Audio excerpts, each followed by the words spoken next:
Apa yang kita responi sesuai nggak dengan kehendak dan firman Tuhan itu? Itu yang tadi mengerjakan kehendak Tuhan. Banyak orang yang dipanggil. Coba tolong Matius 7 lagi, diulang lagi dari 21 sampai 23. Matius 7 ayat 21. Bukan setiap orang yang berseru kepadaku, Tuhan, Tuhan, akan masuk dalam kerajaan sorga, melainkan dia melakukan kehendak Bapakku yang di surga. Ayat 22. Pada hari terakhir banyak orang akan berseru kepadaku, Tuhan, Tuhan, bukankah kami berbuat demi namamu dan mengusir setan demi namamu dan mengadakan banyak mukjizat demi namamu juga. Ayat 23. Pada waktu itulah aku akan berterus terang kepada mereka dan berkata, aku tidak pernah mengenal kamu, enyahlah daripadaku, kamu sekalian pembuat kejahatan. Nah saudara, why? Kenapa? Kenapa Tuhan katakan enyah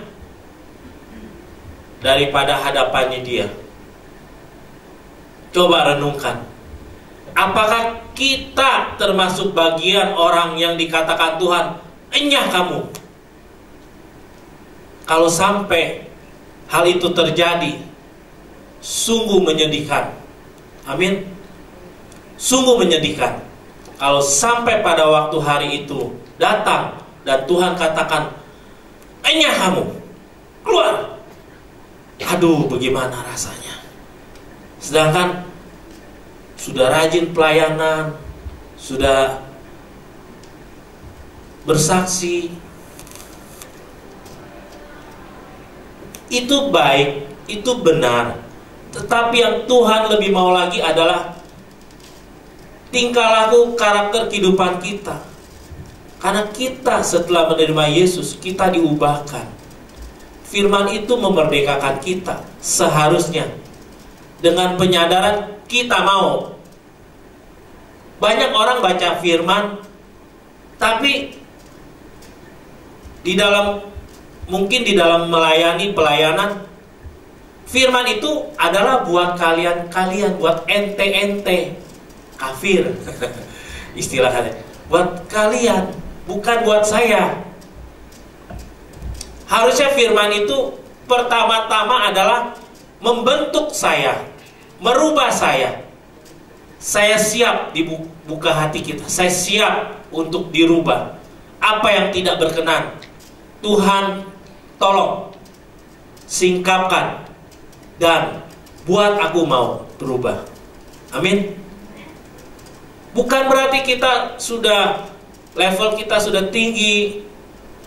Kadang kita lupa akan hal itu. Kita buat hidup seenak-enaknya. Banyak hal-hal yang mungkin dalam kehidupan sehari-hari kita anggap remeh, kita anggap gampang. Kita buat hidup merasa terhormat, nyaman, harus dihargai, memakai harta benda berkualitas, branded, segala macam. Di hadapan Tuhan hal-hal seperti itu tidak ada arti dan tidak ada manfaatnya.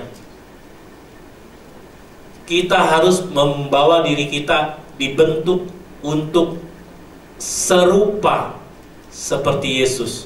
Amin. Yang terutama juga dari setiap perkataan kita, kalau kita bilang beribadah tapi kita tidak mengekang lidah kita, ibadah itu sia-sia. Benar gak? Juga di dalam kita di dalam mengenai kasih, di dalam 1 Korintus 13 itu banyak hal. 1 Korintus 13 itu mengenai kasih. Kita mengerti pengetahuan, kita mengerti bisa bahasa roh, bernubuat segala macam itu. Tapi kasih daripada Tuhan itu tidak ada. 1 Kor 13 ya, ayatnya yang ayat ke-1 sampai 3. 1 Korintus 13, demikian firman Tuhan.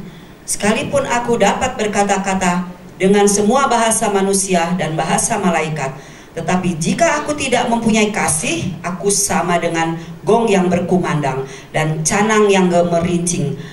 Ayat 2, sekalipun aku mempunyai karunia untuk bernubuat, aku mengetahui segala rahasia dan memiliki seluruh pengetahuan, dan sekalipun aku memiliki iman yang sempurna untuk memindahkan gunung, tetapi aku tidak mempunyai kasih, aku sama sekali tidak berguna. Ayat 3, dan sekalipun aku membagi-bagikan segala sesuatu yang ada padaku, bahkan menyerahkan tubuhku untuk dibakar, tetapi jika aku tidak mempunyai kasih, sedikit pun tidak ada faedahnya bagiku. Ya, sekalipun di ayat 2-nya diulang lagi, ya. Kita punya pengetahuan, rahasia, aku punya karunia, bernubuat, mengetahui segala rahasia. Rahasia-rahasia firman Tuhan ini kita tahu, kita mengerti isi-isinya semua. Kita tahu cerita-cerita ke depan, kita tahu dari awal sejarah Alkitab ini, kita tahu. Tapi kalau hidup kita tidak ada kasih, kita punya seluruh pengetahuan, tidak punya kasih. Bisa kita punya iman, kita doa orang yakin sembuh. Kita percaya bikin mujizat, terjadi. Tapi kalau kita tidak punya kasih, tidak berguna. Amin. Tuhan perintahkan kan, Yohanes 13:34, aku memberi perintah yang baru, mengasihi. Amin. Coba Yohanes 13:34.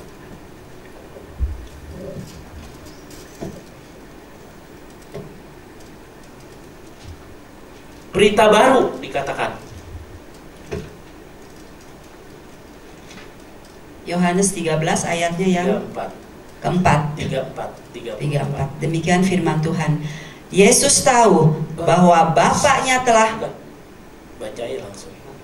Aku memberikan perintah baru kepada kamu, yaitu supaya kamu saling mengasihi sama seperti aku telah mengasihi kamu. Demikian pula kamu harus saling mengasihi. Amin. Yesus katakan memberikan perintah yang baru. Padahal kita sudah dengar soal kasih ini dari dulu, tapi dikatakan baru. Ini yang harus kita selalu pelajari, selalu sadari. Ini yang utama. Amin. Ini yang utama. Mungkin Bapak Ibu suka baca Alkitab, tapi saya mohon pelajarilah tentang kasih ini lebih dalam lagi, lebih sungguh-sungguh lagi. Kenapa? Supaya nanti kita sama-sama ketemu di sana. Amin. Yang kagak mau, yang mau ke mall ya silakan lah. Kalau saya mau ke sana, surga. Ya, supaya nanti. Kenapa saya katakan ini? Semua orang tidak akan lepas daripada hari kematiannya yang di dunia ini. Ada yang berani bilang, oh saya nggak bakal mati. Semua bakal mati. Siapa kita? Daging kita ini makin lama, yang dari yang muda, tua, akhirnya habis. Nggak penyakitan pun, akhirnya sampai tua habis. Saya banyak melihat orang-orang yang saya kenal sudah pada lewat, sudah nggak ada, masuk dalam kubur, ditutup tanah. Kita pun satu waktu demikian. Setuju? Siapa yang berani sombong, punya kekayaan, harta, jabatan yang tinggi? Gua bisa bayar semua. Sakit, no way, bayar dokter. Tak mungkin bisa begitu. Ya, sadari. Tujuan kita diberi kesempatan oleh Tuhan, seperti Yohanes 1:12, supaya kita pada akhirnya menjadi milik Tuhan, jadi anak-anak Tuhan. Tujuan daripada kehidupan itu, tujuan daripada ke gereja. Seharusnya semua gereja mengajarkan hal-hal, mengingatkan kita jemaat seperti ini. Jangan hanya mengajarkan mujizat, percaya. Tuhan melihat ada yang sakit di sini. Dia mengasihi engkau, dia akan menyembuhkan engkau, percaya. Mujizat. Bukan. Yang sakit sembuh, akhirnya EO juga, mati juga. Beneran? Kita jangan kejar-kejar kesembuhan, mujizat-mujizat, tapi kita kejar Tuhan, kejar keselamatan itu. Entah kalau kita masih diizinkan Tuhan bernapas sampai hari ini pun, kita tahu Tuhan masih beri kita kesempatan untuk mempermuliakan namanya Dia. Amin. Bukan saya alergi tentang mujizat, prosperity, pengajaran-pengajaran, kekayaan. Saya sudah alami seperti itu dulu. Saya alami banyak. Mujizat Tuhan saya alami. Kuasa Tuhan saya alami. Banyak.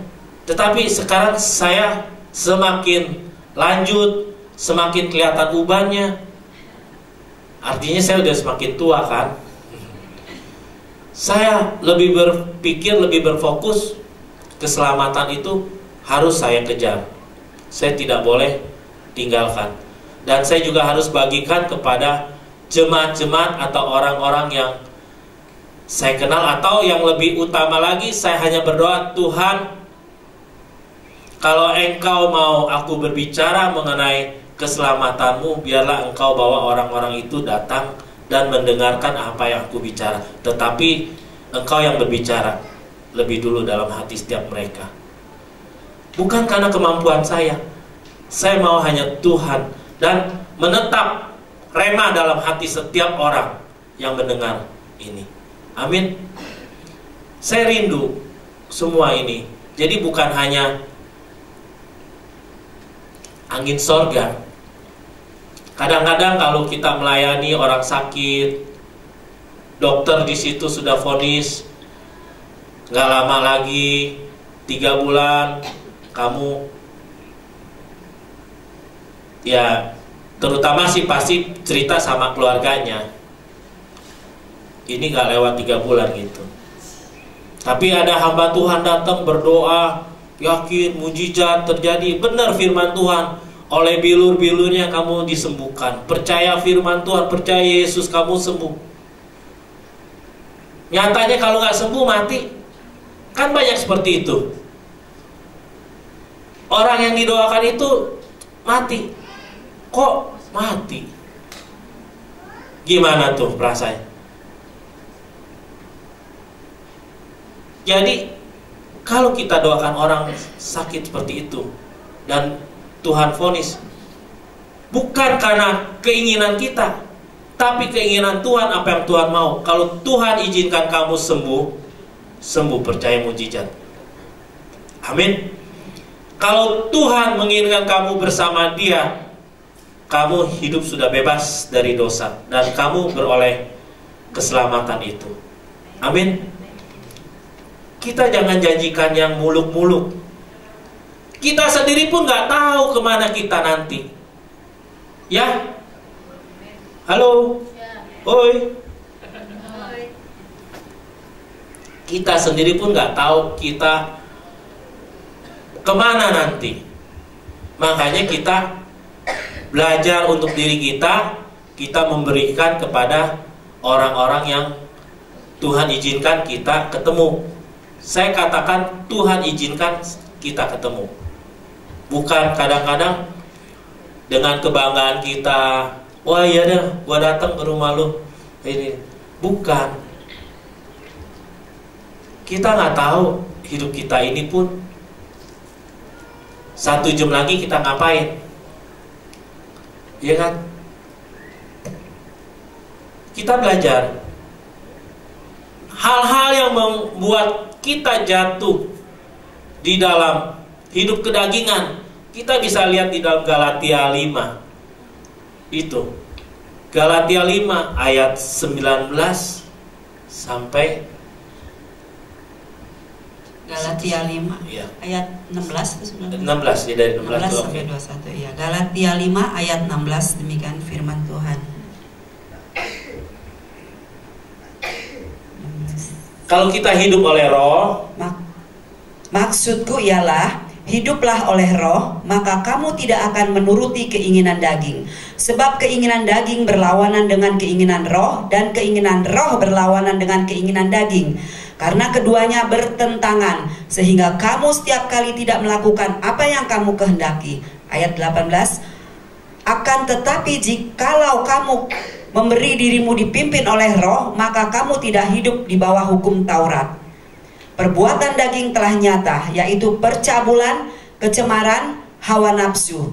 Ayat 20, penyembahan berhala, sihir, perseteruan, perselisihan, iri hati, amarah, kepentingan diri sendiri, percideraan, roh pemecah. Ayat 21, kedengkian, kemabukan, pesta pora, dan sebagainya. Terhadap semuanya itu kuperingatkan kamu, seperti yang telah kubuat dahulu, bahwa barang siapa melakukan hal-hal yang demikian, ia tidak akan mendapatkan bagian dalam kerajaan Tuhan. amin.